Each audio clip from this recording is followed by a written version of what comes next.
practice niya kakabsat. Tama ba? Lain na ma-practice. Ganito po, Master's Call. Nasa NLAC po kami, nasa Pangasinan ang Tacho, di base. Ni Resver, ada di Bakake. Ni Jerome, ada EJ Pines Park. Dagito'y upat, agi talungan kakabsat kundi may isa nga kasinsin, may isa nga balay, ngam sa bala, may isa nga compound ngam sa bala sa balita nga balay. Iba-ibang bahay sila. Dahil itong technology natin, kung sasabihin ni Vincent or ni Miguel, ito ang kakantahin, itong practice ninyo. Kanya-kanya po silang practice. Kanya-kanya po silang practice. Pag pagkakanta po sila ng Saturday morning before divine worship, pupunta po sila sa baba at doon na po sila magpa-practice. Ganun po ang practice nila. Kaya kanina tignan ninyo, pinapractice. Dito sila ng final practice. Ganun po ang kanilang practice. Wala po sila yung sinasabi natin na regular practice po.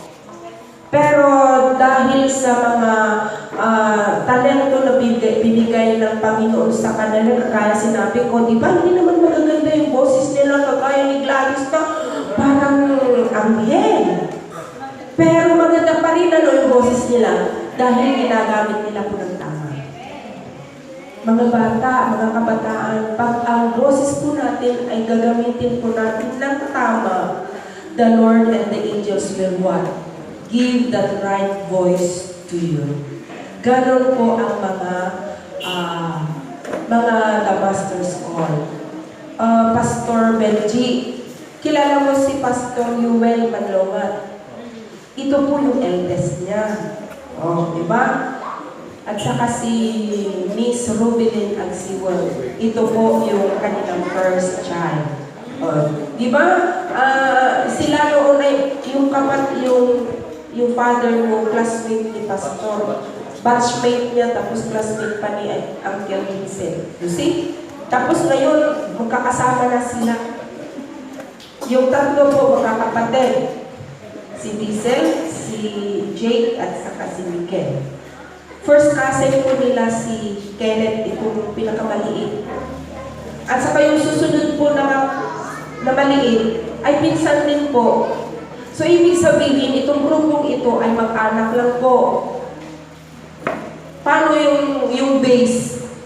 Hindi nyo ba alam na extended family kami ni Mr. and Mrs. Adawan? Kami po ay inaanak. Kaya anak, ina-anak. O, may anak doon. Anak din pala kami. O, ito rin ay ina-anak din ng mama at papa niya. So, apo. O, you see? Kaya mag-anak. Kaya po lahat. So, pumunta si Joshua sa akin kanina at ang sabi ay may taga San Roque na magbibigay ng, ay magsasabi ng, ano yun, request? O may magsasalita? O hindi ko alam. Ano yun?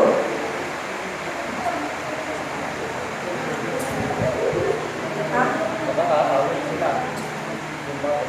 Aawit ng ang mga kabataan na San Roque.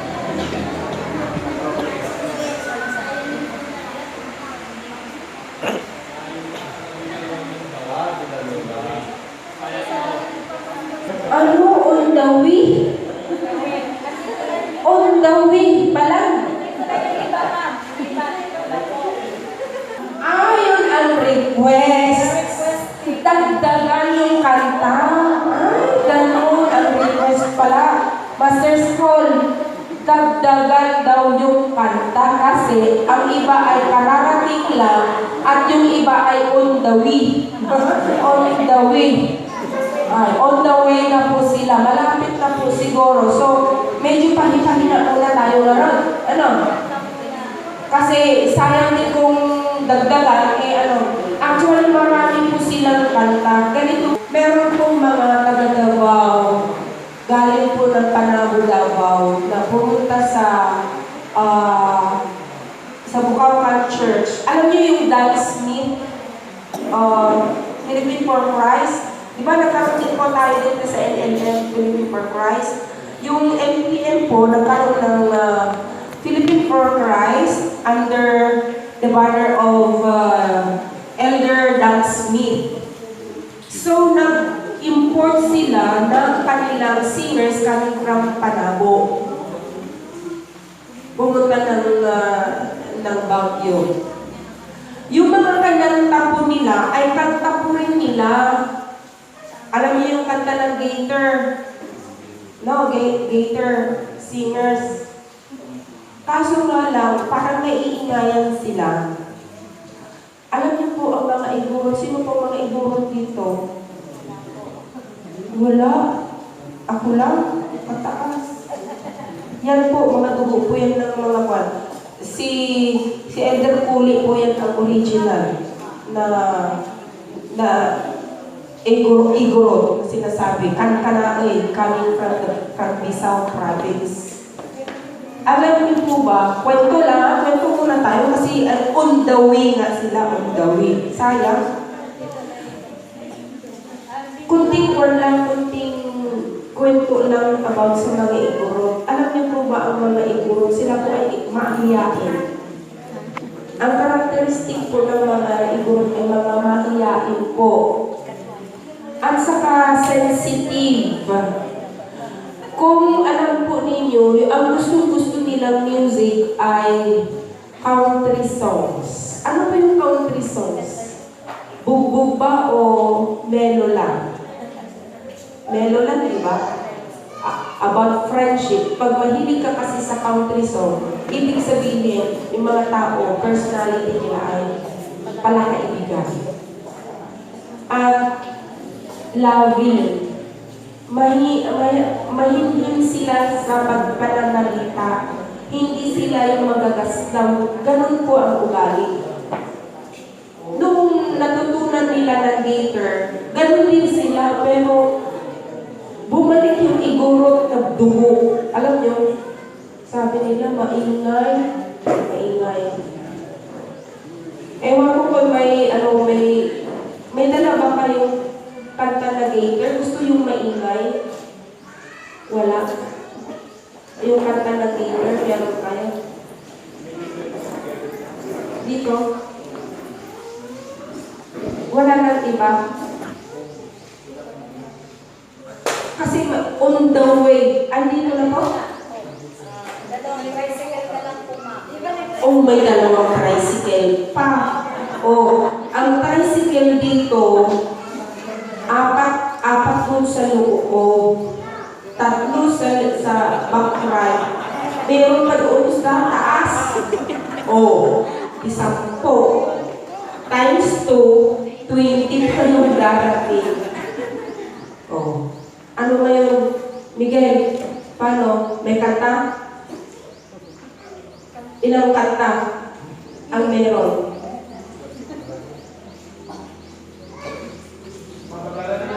Ay, babagalan na lang daw nilang kanta.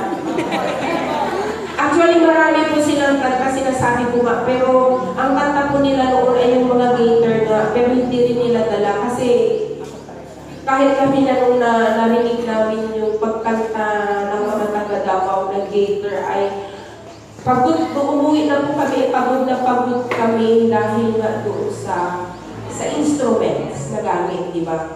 At saka, ewan ko dito sa church na to, nadidinig na, at saka yung music ninyo ay, paano yung music ninyo dito? Okay lang na kahit bumalungbong?